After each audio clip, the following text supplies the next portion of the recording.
Want a fast and effective way to paint large models with incredible depth? This is Airchop, a spin on the popular Slapchop technique, but with an airbrush. It's fast, easy, and delivers incredible results. Let's get started. I've decided to use this model from Divinity, Original Sin, the board game. Step 1. Prepping the model. Before priming, check for gaps. These will be obvious after painting, so let's fix them now.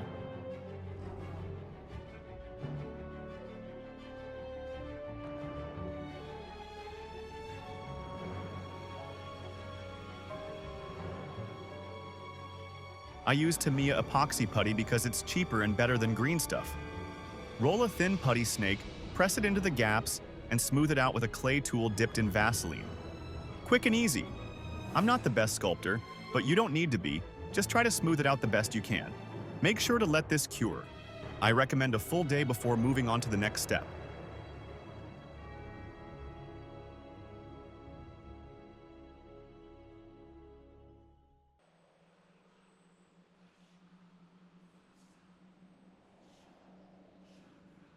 Step 2. Priming. I always prime in black to maintain deep shadows and contrast. Once dry, check your model. Those gaps should be completely gone. Step 3. Painting inside out. Start with the deepest recesses first to avoid messing up later layers. The Kraken's mouth extends into its tentacles, and those little bumps? They're actually teeth. We need to get the colors just right. Step 4. Creating the glow effect. We're aiming for an anglerfish-style glow inside the mouth. Start with a deep red base. The coverage of the red does not need to be perfect. The inconsistencies will give it a more fleshy appearance. I go over some of the predominant areas with a second layer of red. Next, we're going to airbrush dark blue into the center. You can be pretty generous with the coverage of this color.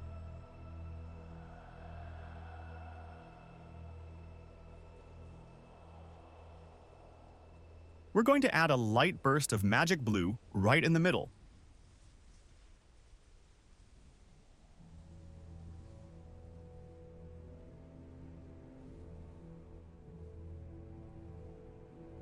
Then, a small touch of pure white in the middle to complete the glow.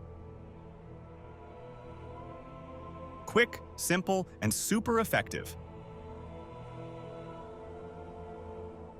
Step 5. Airchop. This is like Slapchop, but we're using an airbrush instead of dry brushing. For smaller models, you can dry brush instead and get the same effect. When airbrushing, I use Vallejo Airbrush Thinner, 1 drop of Flow Improver, Tamiya X-20A Thinner. I always recommend wearing a mask when airbrushing, but if you're using Tamiya X20, which is designed for enamels, always wear a mask. You can use X20 or X20A, interchangeably, they both do the same thing. Step 6. First layer. We start with Stonewall Grey, covering about 90% of the model, leaving the darkest areas black for contrast. Pro tip. When mixing in the cup of the airbrush, add all the thinners first, especially X20, then add the paint last before mixing. If you do it this way, you'll never get a clog again. I would say the most important ingredient is Tamiya X20. This stuff is amazing.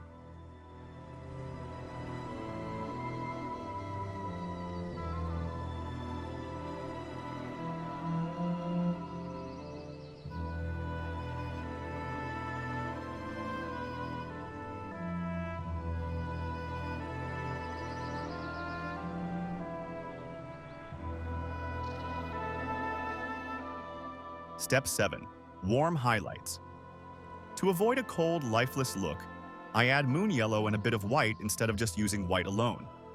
This keeps the highlights warm and natural. Any warm color would do the trick.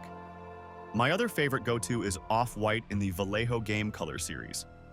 This off-white is unlike any other I've encountered because it has some yellow added to it, which makes highlighting with it way better.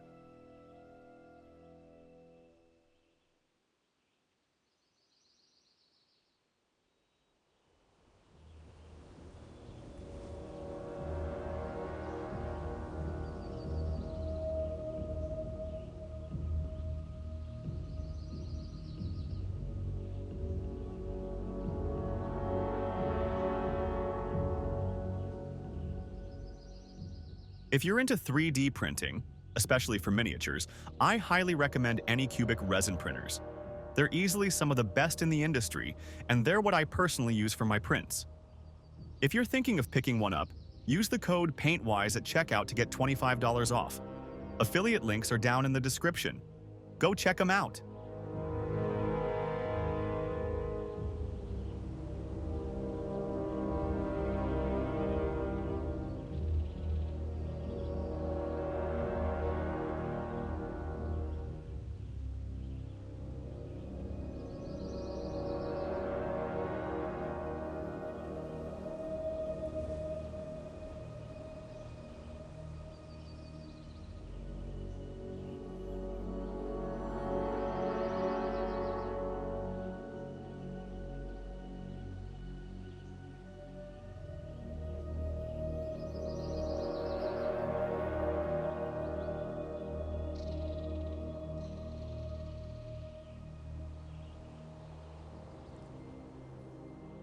I will add more and more yellow and white to the mix and go over some of the highest raised edges in the top of the Kraken. Keep going until you're happy with the result.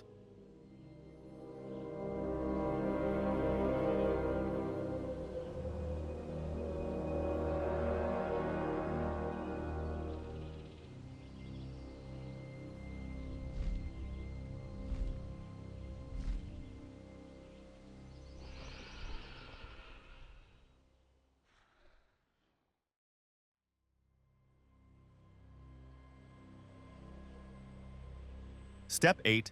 Shadows and midtones. For the darkest shadows, use deep purple.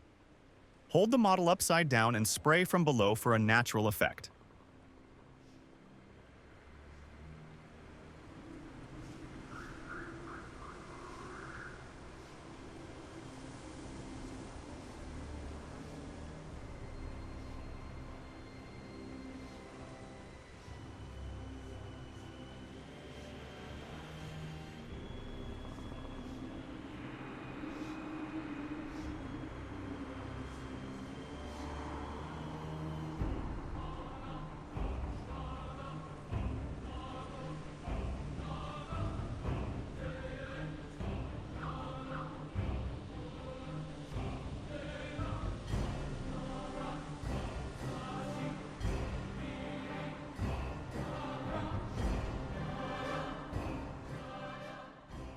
For midtones, switch to Vampiric Purple.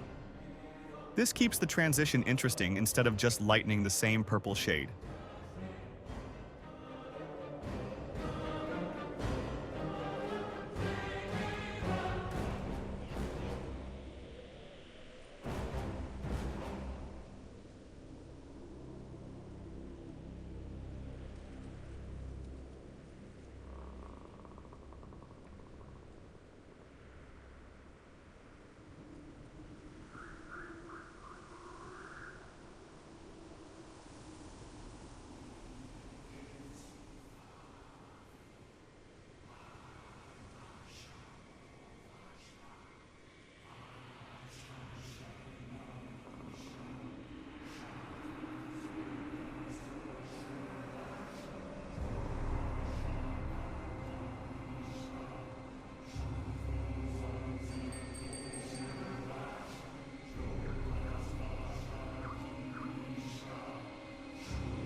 Step 9.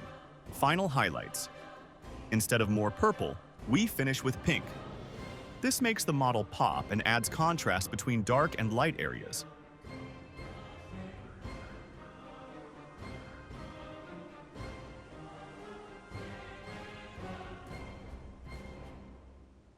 Although most of this technique uses an airbrush, having great brushes is still essential. My go-to brand is Rosemary & Company. I've been using them for years. They make some of the best Kolinsky brushes on the market. And the best part? They're actually really affordable. If you're only picking up a few, I highly recommend the Series 33 Kolinsky sizes 0, 1, and 2. They're incredible quality and only about $8 to $10 each. I've linked all the brushes I use down in the description below.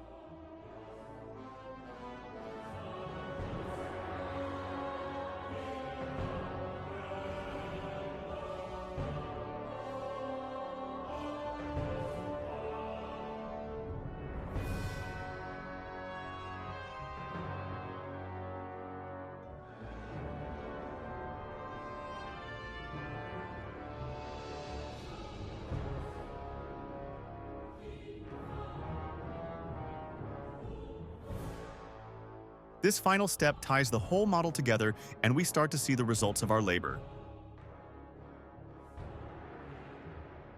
Step 10. Teeth and water. The teeth, base coat in light brown, then highlight with a dirty off-white. Realistic, not too clean. Krakens aren't exactly known for their dental hygiene, so pure white will be off-putting.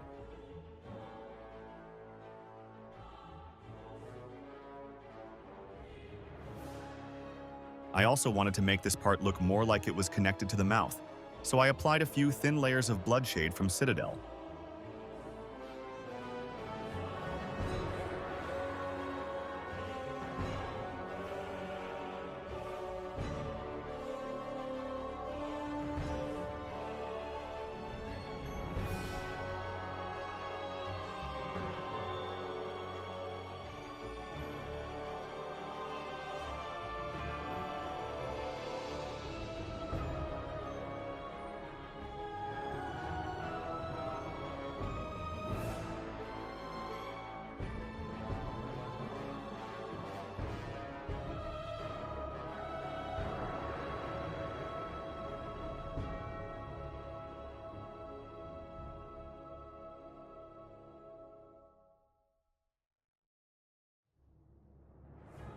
Next, the water, base coat in pure white, and only thin it with water. Thinners and flow improvers will actually interfere with the contrast paint, so don't use them.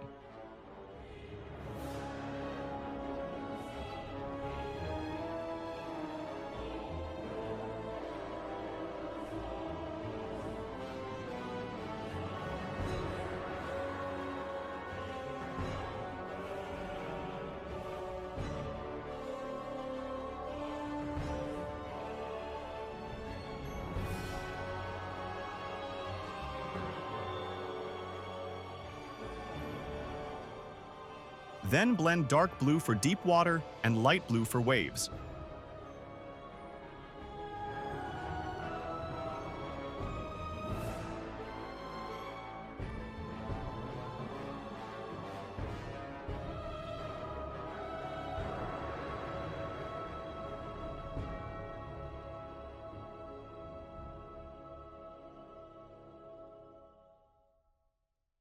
And now, the grand reveal.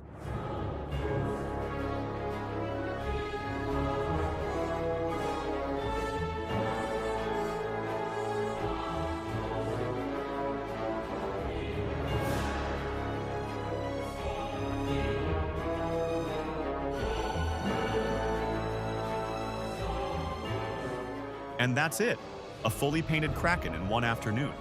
This would take hours with a brush, but the Airchop technique speeds things up while keeping it high quality. If you found this helpful, hit like, subscribe, and check the links below for all the paints and tools I used.